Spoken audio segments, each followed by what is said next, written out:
सास बहू की लड़ाई कहानी। अविनाश, तुम कब मेरी बात सुनोगे?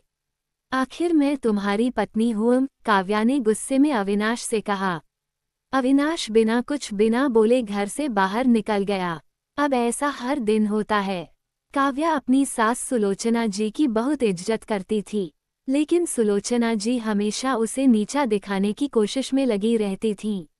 आज भी वही काव्या ने सुबह जल्दी उठकर नाश्ता बनाया। अविनाश को सूजी का हलवा बहुत पसंद था, इसलिए उसने नाश्ते के साथ हलवा भी बनाकर सभी को परोस दिया।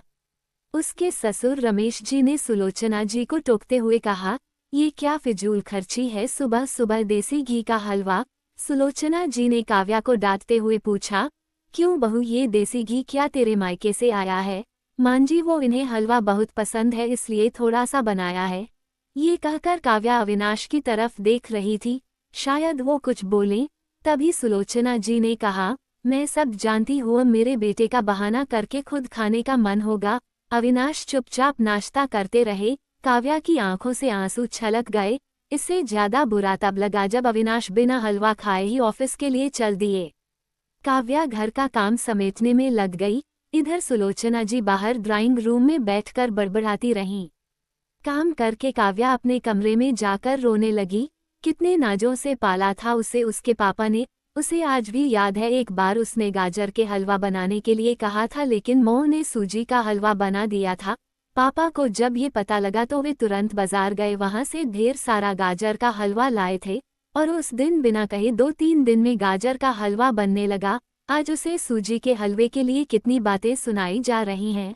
उसे गुस्सा सास ससुर पर नहीं, अविनाश पर था, जो कि कुछ नहीं बोल पाए। शाम को जब उसने अविनाश से शिकायत की तो वो बस इतना ही बोले, इस घर में केवल मौ की पसंद का खाना बनता है, आगे से मेरी पसंद का कुछ मत बनाना। काव्या ने अविनाश से बात करनी बंद कर दी। आखिर क्या कसूर था काव्या का? यही कि वो अविनाश से बहुत प्यार करती है। इसी तरह कुछ दिन बीत गए।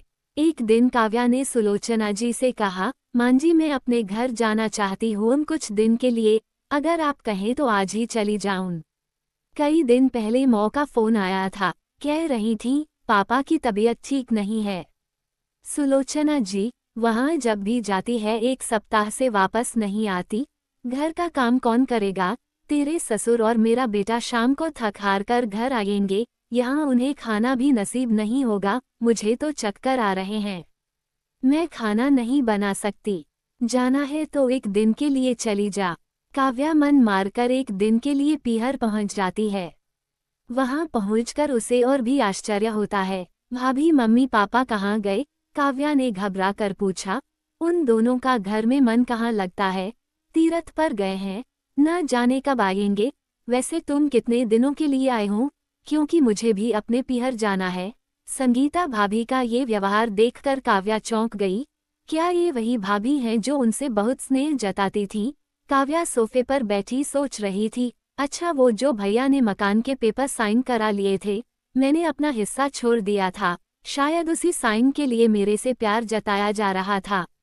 काव्या उठकर खड़ी हो गई। भाभी, मुझे कुछ काम याद आ गया, मैं फिर आऊंगी, कहकर वह तेजी से घर से बाहर निकल गई।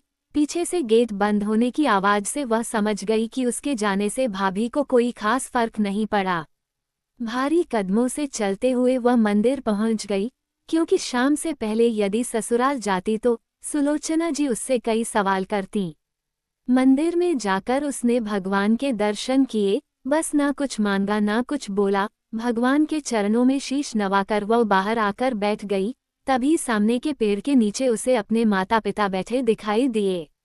काव्या भागकर उनके पास पहुंची। काव्या को देखकर उसकी मौं रोने लगी। बेटी, तू यहाँ कैसे? पापा ने पूछा। वो छोड़िए, ये बताइए आप यहाँ कैसे? आप तो तीर्थ यात्रा पर गए थे। काव्या के सब्र का बांध टूट गया, उसकी आंखों से आंसू बह रहे थे। बेटी, तेरी भाभी ने तुझसे झूठ बोला है। बिजनेस में पैसा लगाने के लिए तेरे भैया ने मकान अपने नाम करा लिया, मकान के कागज गिरवी रखकर साहूकार से कर्ज ले लिया। उसके बाद हम बोझ बन गए, हमें घर से निकाल दिया। पापा, अब क्या होगा? काव्या ने रोते हुए पूछा। बेटी, तू चिंता मत कर, हम कहीं वृद्धा आश्रम में चले जाएंगे। तू अपनी ससुराल जा, वहां किसी को ये बात मत बताना। अपने माँ बाप को इस हाल में देखकर वह उन्हें अपने साथ ले जाना चाहती थी, लेकिन जहाँ उसकी कद्र नहीं है वहाँ माँ बाप की क्या इज्जत होती। भारी मन से काव्या ससुराल की ओर चल दी। आज उसे अपने लड़की होने पर अफसोस हो रहा है। काश वो अपने माता पिता के लिए कुछ कर पाती। घर आकर उसने बहुत मुश्किल से घर का काम निपटाया। उसके बाद अपने कमरे में जाकर गुमसुम बैठ गई। उसकी आंखों से आंसू बह रहे थे। अविनाश अपने ऑफिस के काम में लगे हुए थे। जब वे सोने आए तो काव्या से पूछ बैठे, क्या बात है, आज फिर माँ की कोई बात बुरी लग गई जो आंसू बह रही हूँ। काव्या अपने को रोक नहीं पाई और उसने रो रो कर सारी बात अविनाश को बता दी। क्या माँ पिताजी को यहाँ ले आए? वे इस उम्र में कहाँ जाएंगे? अविनाश ने कोई जवाब नहीं दिया और करवट लेकर सो गए। इस बात से काव्या को बहुत गुस्सा आया। आज से मैं भी इनके माँ बाप की सेवा नहीं करूंगी, देखती हूँ कौन इनकी सेवा करेगा। रोते रोते काव्या सो गई। 2-3 दिन बीत जाने पर उसकी चिंता बढ़ती जा रही थी। एक दिन वो सब्जी लेने के बहाने उसी मंदिर में पहुंची, लेकिन उसके माता पिता वहां नहीं थे। पंडित जी, यहाँ मेरे माता पिता उस पेड़ के नीचे बैठे थे, कई दिन से उनका कुछ पता है? तुम्हारा नाम काव्या है क्या? पंडित जी के मुंह से अपना सुनकर काव्या ने पूछा, जी हो, लेकिन आपको कैसे पता? तुम्हारे माता पिता ने ये पता दिया था और कहा था वे अब यहाँ रहते हैं। काव्या ने पता देखा, वह यहाँ से कुछ दूर का था। काव्या ने मंदिर के बाहर निकलकर ऑटो रिक्शा किया और उस पते पर पहुँच गई। दरवाजा खटखटाया तो एक लड़की निकल कर आई। यहाँ का पता मुझे पंडित जी ने दिया है। काव्या बोली, आप काव्या दीदी हो, अंदर आ जाओ। काव्या को कुछ समझ नहीं आया। वो अंदर गई तो देखा उसके माता पिता सोफे पर बैठे थे। काव्या उन्हें देखकर रोने लगी। बेटी, अब क्यों रो रही है? तेरे कारण हमें यह मकान मिल गया। काव्या आश्चर्य से उनका चेहरा देखने लगी। लेकिन माँ, आप यहाँ कैसे, और ये लड़की? तब उसकी माँ ने कहा, बेटी तुझे याद है तेरी शादी के बाद तेरी सास ने 40 लाख की डिमांड की थी। दामाद जी को बिजनेस खोलना था, इसलिए तेरे पिता ने उनकी डिमांड पूरी कर दी थी, जिससे कि तू सुखी रहे। जब तू हमसे मिलकर गई उसके अगले दिन दामाद जी आए। उन्होंने तेरे पापा के पैसे लौटा दिए, क्योंकि उन्होंने कोई बिजनेस शुरू नहीं किया था। तेरे पापा ने मना भी किया लेकिन वे नहीं माने। उसके बाद उन्होंने प्रॉपर्टी डीलर से मिलकर 2 दिन में यह मकान खरीद दिया। 7-5 लाख रुपए बच गए। इससे उन्होंने ये लड़की नौकरी पर रखवा दी जो हमारी केयर करेगी। लेकिन माँ, उन्होंने मुझे तो कुछ नहीं बताया। काव्या की आंखों से आंसू बह रहे थे। वह रोते हुए वहां से अपने घर आ गई।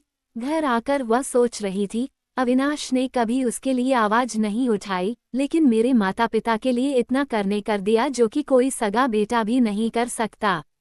रात को उसने अविनाश से पूछा, आपने ऐसा क्यों किया? अगर मांझी को पता लग गया तो क्या होगा? अविनाश का जवाब सुनकर काव्या रोने लगी। अविनाश ने कहा, जैसे तुम्हारे लिए ये माता पिता हैं वैसे ही मेरे लिए भी तो वो माता पिता हैं। मैंने पैसे लेते समय ही सोच लिया था कि एक दिन ब्याज के साथ सारे पैसे लौटा दूंगा, लेकिन जब बिजनेस शुरू नहीं हो पाया तो मैं इन पैसों को अपने पास रखकर सही समय आने का इंतजार कर रहा था। अगर मैं तुम्हारे माता पिता को अपने घर ले आता तो उनका आत्मसम्मान हर दिन उन्हें धिक्कारता।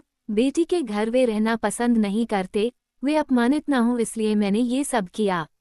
अविनाश, मुझे माफ कर दो, आज तक मैं तुम्हें गलत समझती रही। तभी पीछे खड़ी सुलोचना जी बोली, बेटी, वह पैसा हमने उधार लिया था, वो तुम्हारे पिता की अमानत थी। मैंने और अविनाश ने पहले ही फैसला किया था कि ब्याज के साथ तुम्हारे पैसे लौटा देंगे।